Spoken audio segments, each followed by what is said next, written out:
second Euro Tour of the season, the German Darts Grand Prix, takes place this Saturday, March 30th and concludes on Monday, April 1st. The tournament was won last year by Michael Smith, who beat Nathan Aspinall 8-5 in the final. The 48-player tournament consists of the following: the top 16 ranked Pro Tour Order of Merit players. This only includes ranking points from Players' Championships and Euro Tours. The 16 top-ranked PDC Order of Merit players other than the top players in the Pro Tour Order of Merit. 10 Tour Card qualifiers, 4 Host Nation qualifiers, 1 Nordic and Baltic qualifier, and 1 East European qualifier. The 16 Pro Tour Order of Merit players are seeded and won't play until round 2. The 16 first round games will take place over 2 sessions on Saturday. The 16 second round games will be played on Sunday over 2 sessions. The third round, quarters, semis, and final will all be played on Monday. Although Luke Littler won the first Euro Tour in Belgium, he won't be taking part this tournament or the third Euro Tour, as the Tour Card holder qualifiers for the first 4 Euro Tours took place before any of Luke's Pro Tour wins this year. He did qualify for the 4th Euro Tour though, and should be in the rest of them for the season based off of his Pro Tour Order of Merit. I'm really hoping for more matchups between him and Ricardo, but we'll just have to wait. Gary Anderson forfeited mid-match versus Martin Schindler last week in a Players' Championship match due to an injured shoulder. In order to give it more rest, he also withdrew from the German Darts Grand Prix, unfortunately. I believe his spot will be going to the next player on the Pro Tour Order of Merit, which would be Luke Woodhouse. This is too bad because Gary has been in top form this season with the highest recorded average of 117.2 and a rolling average over 100 for the past 3 months of play. Once the draw is up, I'll make another video looking at the matchups with all the stats comparisons, but let's take a look at potential matchups with the seeded players in the bracket. There's a potential quarterfinal matchup with MVG and Ricardo Pietrezco. We all know how MVG feels about PIKACHU.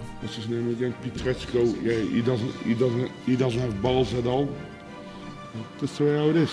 Dirk and Ross Smith could meet in the third round. It's always an epic game when those two meet on stage. A Humphreys and Searle third round match could be amazing if Searle brings the game he's started out with this season. The whole bottom of the bracket is stacked, and Price got let off with Gary having to withdraw, although I'd love to watch them battle. And finally, a potential third round with Josh Rock and Michael Smith, both sleepers in this tournament in my opinion, if Rock brings his best stuff. Qualifiers to look out for? Really just Mike DeDecker for me. If he can get into the top half of the bracket, I think he can do some work. Looking over the seeded players so far, I think Chizzy and Dirk are in top form in the upper half, and Humphreys obviously in the bottom. Can't rule out Smith, Price, and Cross, though they all have tournament winning form if they're playing their A games. Who do you think's going to win? Talk to you guys after the draw.